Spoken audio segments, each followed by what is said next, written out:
Hi കൂട്ടുകാരെ, പുതിയൊരു വീഡിയോയിലേക്ക് എല്ലാവർക്കും സ്വാഗതം. അങ്ങനെ നിർമ്മലയുടെ മുന്നിൽ വെച്ച് പാറു പറയാണ്, നിർമ്മല സമയമാകുമ്പോൾ ഗൗതം അവൾ നിന്നോട് തന്നെ നിന്റെ അച്ഛനാരാണെന്ന് പറയും, അവളെ ഇങ്ങനെ ഇട്ട് ബുദ്ധിമുട്ടിക്കരുതെന്നൊക്കെ പറയുമ്പോഴാണ് കേട്ടോ അങ്ങോട്ടേക്ക് ഈ പറയുന്ന ശിവാനിയും അതുപോലെ തന്നെ പ്രണവും കയറി വരുന്ന കേട്ടോ. എന്നിട്ട് അവർക്ക് വായിൽ തോന്നിയതൊക്കെ വിളിച്ചു പറയാണ്. അപ്പോൾ ഇന്നലത്തെ എപ്പിസോഡിൽ അത് പറഞ്ഞല്ലോ. അപ്പോൾ അതൊക്കെ വിളിച്ചു പറഞ്ഞ് നീ എന്താടാ വിചാരിച്ചിരിക്കുന്നത്, ഈ തള്ള എനിക്ക് അങ്ങനെയൊക്കെയുള്ള വാക്കുകളായിട്ട് പ്രയോഗിക്കുക പ്രണവ്, നീ എന്താ കരുതിയത്, വേണമെങ്കിൽ നിങ്ങൾക്ക് ഞാനൊരു ഓഫർ വെച്ചുതരാം, 25,000 രൂപക്ക് എൻ്റെ കമ്പനിയിൽ നീ ജോലി എടുത്തോ. ശിവാനി പറയാണ്, എടി നിനക്ക് ഞാൻ 2 ഓഫർ തരാടി, എൻ്റെ കമ്പനിയിൽ തൂപ്പുപണിയും അതുപോലെ തന്നെ എൻ്റെ വീട്ടിലെ സെർവൻറ്റ് പണിയും നീ എടുത്തോടി എന്നൊക്കെ പറഞ്ഞ് പരിഹസിക്കുമ്പോൾ ഇവരൊന്നും മിണ്ടില്ല കേട്ടോ. അങ്ങനെ ഇവർക്ക് പറയാനുള്ളതൊക്കെ പറഞ്ഞിട്ട് പോവാണ്. വളരെ മോശമായ രീതിയിലാണ് ഇവർ സംസാരിക്കുന്നത്. എങ്കിലും കൂടി ഗൗതം ചെറിയ പുഞ്ചിരിയോടുകൂടി നിൽക്കുകയാണ്. ഗൗതമിൻ്റെ മുഖത്ത് നല്ലൊരു പുഞ്ചിരി തന്നെയുണ്ട് കേട്ടോ. ആ സമയം നിധിക്കാണെങ്കിലോ ഒന്നും മിണ്ടാനില്ല. പാറുവിന് ദേഷ്യം ഇരട്ടിച്ച് വരികയാണ് നിർമ്മലക്കോ. അങ്ങനെ നിർമ്മല പറയണേ, ഇവരെന്തോന്നും മക്കളാണ്, ഇവരെന്തൊക്കെ തെറി വിളിച്ചിട്ടാണ് ഇവിടെ നിന്ന് പോയതെന്നൊക്കെ ഇങ്ങനെ സംസാരിക്കുന്നുണ്ട് കേട്ടോ. ആ സമയം പാറു പറയണേ, എടാ മക്കളെ, നിങ്ങൾക്ക് എങ്ങനെ ക്ഷമയിൽ നിൽക്കാൻ കഴിഞ്ഞു എന്ന് പറയുമ്പോൾ, ഇനി ഞാൻ കാര്യം പറയാം, കാര്യങ്ങളൊക്കെ വ്യക്തമാക്കാം. ഞാൻ വിചാരിച്ചതുപോലെ തന്നെ കാര്യങ്ങൾ നടക്കുന്നു. ഇനി എന്തായാലും ഞാൻ വിചാരിച്ചതുപോലെ എൻ്റെ കുടുംബം എന്നിലോട്ട് തിരിച്ചു വരുമെന്ന് പറയുമ്പോൾ നിധി പറയണേ, എന്താ ഈ പറയുന്നത്, ഒന്നും മനസ്സിലാവുന്നില്ലല്ലോ എന്ന് പറയണേ. ആ സമയം കാണാട്ടോ ഇപ്പുറത്ത് പ്രണവിനെയും അതുപോലെ തന്നെ ശിവാനിയെയും കാണിക്കുന്നവർ കാറിലിങ്ങനെ യാത്രയാവാണ്. ശിവാനിയാണെങ്കിലോ വളരെ സന്തോഷത്തിലാണ്. ശിവാനിയുടെ മുഖത്ത് നോക്കുമ്പോൾ നല്ലൊരു വലിയൊരു പുഞ്ചിരി വിടർന്നിരിക്കുകയാണ് കേട്ടോ. അതുപോലെ തന്നെ പ്രണവിൻ്റെ കേട്ടോ. അപ്പോൾ ഇത് കാണുന്ന ശിവാനി പറയാം, പ്രണവ് നിൻ്റെ മുഖത്ത് നല്ലൊരു പുഞ്ചിരി ഉണ്ടല്ലോ. നിൻ്റെയും മുഖത്തുണ്ടല്ലോ. അത് എൻ്റെ മുഖത്ത് ഈ പറയുന്ന 500 കോടിയുടെ ആ ഒരു പ്രൊജക്റ്റ് കിട്ടിയതല്ല. എനിക്കിപ്പോൾ ഈ പറയുന്ന ഗൗതമിനെയും അതുപോലെ തന്നെ നിധിയെയും വായിൽ തോന്നിയതൊക്കെ പ്രണവിന് ശിവാനിക്ക് വിളിച്ച് പറയാൻ പറ്റില്ല. ആ ഒരു സന്തോഷമാണ്. പ്രണവ് പറയണേ, നിൻ്റെ അമ്മ കുനിഷ്ഠബുദ്ധി വളരെ കെങ്കേമത്തിയാണ്. നിൻ്റെ അമ്മയോട് എത്ര നന്ദി പറഞ്ഞാലും മതിയാവില്ല. ആ കറക്റ്റ് സമയത്ത് നമ്മളെ ഇങ്ങോട്ടേക്ക് വിട്ടത് നിൻ്റെ അമ്മയാണ്. നിൻ്റെ അമ്മ വിട്ടില്ല എങ്കിൽ ഒരിക്കലും നമുക്ക് ഈ വിചാരിച്ചതുപോലെ ഇങ്ങനെയുള്ള പണി ചെയ്യാൻ പറ്റത്തില്ല എന്നൊക്കെ അതിന് പറയണം കേട്ടോ. ഈ സമയം ഈ വാക്കുകൾ കേൾക്കുമ്പോൾ അത് പിന്നെ എൻ്റെ അമ്മ എനിക്കും പ്രണവിന് എന്തെങ്കിലും ഒരു ബുദ്ധിമുട്ട് വിഷമം വന്നാൽ നമ്മളോട് കാണിച്ചവരോടൊക്കെ തിരിച്ചു കാണിക്കണം എന്നുള്ള ആ ഒരു ചിന്താഗതി അമ്മയിൽ ഉണ്ടാവുമല്ലോ. അത് തന്നെയാണ് ഉണ്ടായിരിക്കുന്നത് എന്നുള്ള സത്യം വെളിപ്പെടുത്താണ് കേട്ടോ. അങ്ങനെ ഈ സമയം ഇതൊക്കെ പറയുന്നത് കേൾക്കുമ്പോൾ ഉടൻ തന്നെ പ്രണവ് പറയണേ, ഇനി എന്തായാലും നമുക്കൊരു ഹോട്ടലിലോട്ട് പോവാം. അപ്പോൾ ശിവന് പറയും, ഞാൻ മനസ്സിൽ ചിന്തിച്ചതേ ഉള്ളൂ, നമുക്കൊരു ഹോട്ടലിലോട്ട് പോവാം, ഇന്ന് പുറത്താവാൻ ഭക്ഷണം. അപ്പോൾ ഇവരെ പിന്തുടർന്ന ഒരാളിങ്ങനെ വരുന്നുണ്ട് ബൈക്കിൽ. ഇവരാണെങ്കിലും ഈ സന്തോഷം കൊണ്ട് അത് ശ്രദ്ധിക്കുന്നുമില്ല കേട്ടോ. ഹരി എന്ന് പറയുന്ന ആളാണ് ഇവർ പിന്തുടർന്ന് വരുന്നത് കേട്ടോ. അങ്ങനെ സമയം ഇപ്പുറത്താണെങ്കിലോ പ്രണവിനോട് പറയാണ് ശിവാനി, അല്ല പ്രണവ്, അപ്പം അമ്മക്കും വസുന്ധരാൻ്റിക്കോ, വസുന്ധരാൻ്റിയുടെ കാര്യം എന്തോന്ന് ആയിക്കോട്ടെ, നിൻ്റെ അമ്മയെ വേണമെങ്കിൽ വീട്ടിൽ പോയി നമുക്ക് വിളിച്ചിട്ട് ഭക്ഷണത്തിന് പോവാം, പക്ഷേ വസുന്ധരാൻ്റിയെ വിളിക്കൊന്നും വേണ്ട എന്ന് പറയണം. ആയിക്കോട്ടെ, എല്ലാത്തിനും ഒപ്പം നിന്ന് നിൻ്റെ അമ്മയല്ലേ, നിൻ്റെ അമ്മയെ അങ്ങനെ തള്ളിക്കളയാൻ പറ്റത്തില്ലല്ലോ എന്ന് പ്രണവ് പറയാണ്.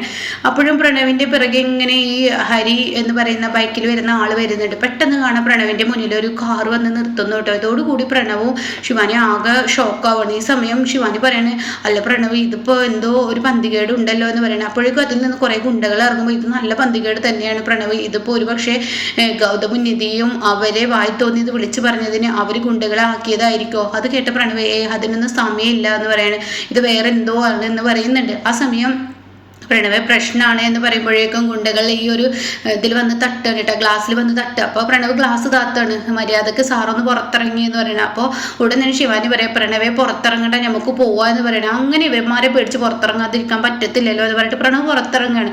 അങ്ങനെ പ്രണവ്, ഓഹോ അത്ര ധൈര്യമോ എന്ന് പറയും, മര്യാദക്ക് വണ്ടിയിൽ വന്ന് കയറടാ, നിങ്ങൾ ആര് പറഞ്ഞിട്ടാണ് എന്നെ പിടിച്ചു കൊണ്ടുവന്നത്, എന്തിനാണ് നിങ്ങൾ എന്നെ പിടിച്ചു കൊണ്ടുവന്നത് എന്നൊക്കെ പ്രണവ് പറയുമെങ്കിലും പ്രണവിന് അവിടെ നിന്ന് ഓടാൻ പറ്റാത്ത വിധത്തിൽ ലോക്ക് ചെയ്ത് അവന്മാർ കാറിലോട്ട് കയറ്റുമ്പോൾ അവളെ പിടിക്കട എന്ന് പറയുമ്പോഴേക്കും ശിവാനി ഓടുകയാണ് കേട്ടോ.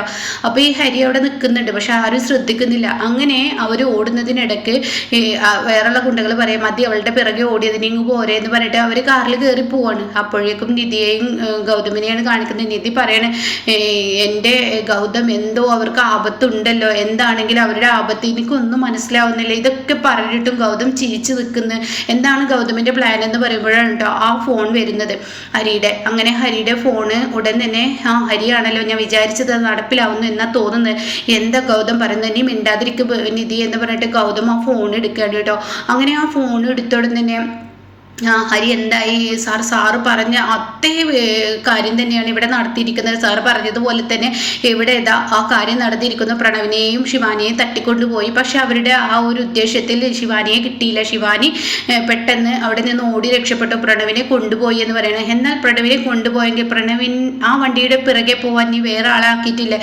എൻ്റെ കൂട്ടാളികളെ ആക്കിയിട്ടുണ്ട്. കൂടാത്തതിന് ഞാനും പോകുന്നുണ്ട്. ഇനി അവിടെ എത്തിക്കഴിഞ്ഞാൽ അവിടുത്തെ ലൊക്കേഷൻ നീ എനിക്ക് അയക്കണം എന്ന് പറയണത്. ശരി, ആയിക്കോട്ടെ എന്ന് പറഞ്ഞ് ഹരി ഫോൺ വെക്കണം കേട്ടോ. ഇതേ സമയം ഉടൻ തന്നെ നിധി ചോദിക്കുകയാണ്, എന്തൊക്കെ പറയുന്നത്? പ്രണവ് എന്നൊക്കെ പറയുന്നത്. പ്രണവിനെ CKCയുടെ ഗുണ്ടകൾ തട്ടിക്കൊണ്ടുപോയി. ഞാൻ സ്കെച്ചിട്ടതുപോലെ തന്നെ കാര്യങ്ങൾ നടന്നു. എന്തൊക്കെയാണ് ഈ പറയുന്നത്? എത്ര നിസ്സാരമായി നമ്മുടെ കുഞ്ഞനേനല്ലേ പ്രണവ്. അവനെന്തെങ്കിലും ആപത്ത് കണ്ടു നിൽക്കുകയാണോ? അതെ, ഞാൻ പറഞ്ഞ കളി തന്നെയാണ് ഇനി കളിക്കാൻ പോകുന്നത്. ഞാൻ വിചാരിച്ചത് ഇതാണ്. അതായത് പ്രണവ് ഇപ്പോൾ വായിൽ തോന്നിയതൊക്കെ വിളിച്ചു പറയുമ്പോൾ എനിക്ക് എൻ്റെ കുടുംബം മാത്രമല്ല എല്ലാ കുടുംബവും എനിക്ക് തിരിച്ചു പിടിക്കണം എന്നുള്ള ലക്ഷ്യം എന്നിലുണ്ട്. അപ്പോൾ ഞാൻ വിചാരിച്ചതുപോലെ തന്നെ CKC ഇനി വെറുതെ ഇരിക്കില്ല. CKC വലിയൊരു യുദ്ധപ്പുറപ്പെടലിന് തന്നെ ഇറങ്ങും. അതിൽ പ്രണവ് ഇരയാവും. പ്രണവ് തന്നെ ഇരയായിരിക്കുന്നു. ഞാൻ വിചാരിച്ചതുപോലെ പ്രണവിനെ CKC തട്ടിക്കൊണ്ടുപോയിരിക്കുന്നു. പക്ഷെ പ്രണവിൻ്റെ ഈ ഒരു ഇതിൽ ശിവാനിയെ തട്ടിക്കൊണ്ടുപോകാൻ അവർക്ക് കഴിഞ്ഞിട്ടില്ല. അപ്പോൾ അതുകൊണ്ട് എൻ്റെ പ്ലാനിൽ ചെറിയൊരു വ്യത്യാസം വന്നിട്ടുണ്ട്. ഇനി ശിവാനിയുടെ കാര്യത്തിൽ എന്താവും എന്നുള്ളതാണ് അറിയേണ്ടത്. അപ്പോൾ അതുകൊണ്ട് CKCയുടെ പ്ലാനിൽ അവൾ അവിടെ നിന്നും പോയിട്ടുണ്ടെന്ന് പറയുന്നുണ്ട്. അപ്പോൾ ഈ സമയം പ്രണവിനെ തട്ടിക്കൊണ്ടുവന്ന് പോയി എന്നൊക്കെ പറയുമ്പോഴും എൻ്റെ ഗൗതമിൻ്റെ മുഖത്ത് എന്താ ഇത്ര പുഞ്ചിരി? ഈ പുഞ്ചിരി പാടില്ല കേട്ടോ. കാരണം നമ്മുടെ കുഞ്ഞനിയനല്ലേ, അവനെ രക്ഷിക്കണ്ടേ. ഏതനിയനാണെങ്കിലും രക്ഷിക്കാനും രക്ഷപ്പെടുത്താനും എനിക്കറിയാം. അതിന് സമയമായിട്ടില്ല. എന്ത് സമയമായിട്ടില്ല എന്നാ പറയുന്നത്? സമയമായിട്ടില്ല. ഈശ്വര, എനിക്ക് പേടിയാവുന്നു, എൻ്റെ കൈകാലുകൾ വിറക്കുന്നു എന്നൊക്കെ നിധി പറയുന്നുണ്ട്. അപ്പോഴേക്കും ഹരി ഇവരുടെ ബാക്കിൽ പോവുകയാണ്. അങ്ങനെ ഇവരാണെങ്കിലോ ഒരു പള്ളിയുടെ അടുത്തായിട്ടൊരു ഗോഡൗൺ ഉണ്ടാവും, അവിടെ കൊണ്ടുപോവുകയാണ്. അപ്പോൾ പ്രണവ് പറയും, ആര് പറഞ്ഞിട്ടാടാ എന്നെ തട്ടിക്കൊണ്ടുപോകുന്നത്? എന്തിനാടാ നിങ്ങൾ എന്നെ തട്ടിക്കൊണ്ടുപോകുക? മര്യാദക്ക് പറയടാ, എൻ്റെ സ്വഭാവം എനിക്ക് അറിയില്ല എന്നൊക്കെ പറയുമ്പോൾ നീ നടക്കടാ എന്ന് പറഞ്ഞിട്ട് അവനെ ഉന്തിത്തള്ളി ഒരു ചെയറിൽ കൊണ്ടുപോയി കെട്ടിയിടുകയാണ് കേട്ടോ. കൂടെ ഹരി ആരും അറിയാതെ പിന്തുടർന്ന് പോവുകയാണ്. അങ്ങനെ അവിടെ കാണുന്ന കാഴ്ച പ്രണവിനെ കെട്ടിയിട്ടിരിക്കുകയാണ്. അപ്പോഴേക്കും ആ ഒരു ലൊക്കേഷൻ ഇവിടെ ഗൗതമിന് അയച്ചു കൊടുക്കുകയാണ്. അപ്പോൾ ഗൗതം പറയുന്നത്, ഹരി ലൊക്കേഷൻ അയച്ചു തന്നു നിധി, അപ്പോൾ നമുക്ക് പോവല്ലേ എന്ന് നിധി പറയണം. ഇനി മിണ്ടാതിരിക്കും, സമയമാവട്ടെ. CKC അവൻ എന്തെങ്കിലും ചെയ്തിട്ട് കരഞ്ഞിട്ട് കാര്യമുണ്ടാവില്ല കേട്ടോ. ആയിക്കോട്ടെ, നീ സമയമാവട്ടെ, ഇനിയും സമയമുണ്ട്. എന്നിട്ട് ഹരി ഫോൺ ചെയ്യാൻ കേട്ടോ. ഫോൺ ചെയ്ത ഉടൻ തന്നെ ഹരിയോട് പറയാണ്, അല്ല അവിടെ ആരാണുള്ളത്, അവിടെ ആരെങ്കിലും ഉണ്ടോ ഒന്ന് നീ ഒന്ന് നിരീക്ഷിക്ക്. പ്രണവ് മാത്രമാണോ അതോ ഗുഡകൾ മാത്രമാണോ, അവിടെ വേറെ ആരെങ്കിലും വരുന്നുണ്ടോ ഒന്നുകൂടി നോക്കിയിട്ട് ബാക്കിയുള്ള വിവരങ്ങൾ നീ എനിക്ക് അറിയിക്കുക. ശരി, ആയിക്കോട്ടെ എന്ന് പറയണേ. അപ്പോൾ ഈ സമയം നിധി പറയണേ, എന്താ പ്രണവ്, എന്താ ഗൗതം നീ ഇത്ര പ്രണവിൻ്റെ കാര്യത്തിൽ ഇത്ര നിസ്സാരമാവുന്നു? എൻ്റെ നിധി എല്ലാ കാര്യങ്ങളും അടിപൊളിയായി തന്നെ നടക്കും. എൻ്റെ കുടുംബം തിരിച്ചു പിടിക്കുക എന്നുള്ളത് എൻ്റെ ലക്ഷ്യമാണെങ്കിൽ ഞാൻ തന്നെ എൻ്റെ കുടുംബം തിരിച്ചു പിടിക്കും. എൻ്റെ കുടുംബം എന്നിലോട്ട് തന്നെ എത്താനുള്ള വഴിയാണ് ഈ തുറന്നു തന്നിരിക്കുന്നത്.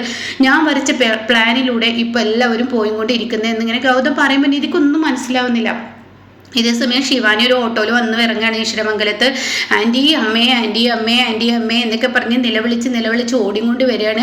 അപ്പോൾ എന്താണ് ഇവിടെ സംഭവിച്ചിരിക്കുന്നതെന്ന് അറിയാതെ എല്ലാവരും ടെൻഷൻ അടിച്ച് പുറത്തോട്ട് വരികയാണ്. അപ്പോഴേക്കും വസുന്ധര എന്താടി, അപ്പോഴേക്കും രേണുക എന്താ മോളെ അതേ പ്രണവിനെ ആരൊക്കെ തട്ടിക്കൊണ്ടുപോയി എന്ന് പറയുന്നത്. ഇതേ സമയം ഉടൻ തന്നെ എന്താ ഇനി പറയുന്നത് എന്ന് വസുന്ധര ചോദിക്കുകയാണ്. അതേ പ്രണവിനെ ആരൊക്കെ തട്ടിക്കൊണ്ടുപോയി, എന്നെയും കൊണ്ടാ നോക്കിയതാണ്, പക്ഷെ ഞാൻ രക്ഷപ്പെട്ടു.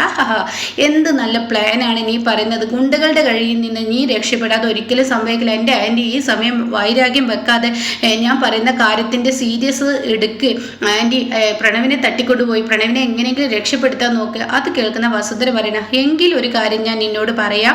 ഈ ഒരു കാര്യത്തെ രക്ഷപ്പെടുത്താൻ ഒരാളെ കൊണ്ട് മാത്രമേ കഴിയുള്ളൂ. അത് ആരെന്ന് ചോദിക്കുമ്പോൾ ഗൗതം എന്ന് പറയട്ടോ. ഇതേ സമയം എന്ത് നല്ല കാര്യമാണ് ഈ പറയുന്നതെന്ന് രേണുക പറയണേ. ഗൗതം തന്നെ ആയിരിക്കും മോളെ ഇത് ചെയ്തിട്ടുണ്ടാവും, അതുകൊണ്ടാണ് ഇവരിങ്ങനെ പറയുന്നത്. ഇങ്ങനെയുള്ള അസഭ്യ വാക്കുകൾ നിങ്ങൾ പറയല്ലേ. അപ്പോൾ ഉടൻ തന്നെ ഞാൻ ഒരുപാട് പ്രാവശ്യം ആൻറ്റിക്കും ഇക്കാര്യത്തെ പറയാൻ വേണ്ടി CKCക്കും ജ്യോതിർമയ ആൻറ്റിക്കും ഒക്കെ വിളിച്ചു, പക്ഷെ ആരും എനിക്ക് ഫോൺ എടുക്കുന്നില്ല. അവർ മനഃപൂർവ്വം എടുക്കാതിരിക്കുകയാണ്. എൻ്റെ ശിവാനി ഇനി അത് മനസ്സിലാക്കി. എന്താ നിങ്ങൾ പറയുന്നത്? അവർ മനഃപൂർവ്വം, അവരെൻ്റെ ഫോൺ കണ്ട് അങ്ങനെ എടുക്കാതിരിക്കില്ല. അവരെന്തോ ഒരു ഇതിൽ പെട്ടിരിക്കുകയാണ്. അതുകൊണ്ടാണ്, അത് നിൻ്റെ തോന്നലാണ്. ഇതിൻ്റെയൊക്കെ പിറകിൽ ആരാണെന്ന് നീ വഴി അറിഞ്ഞോളൂ.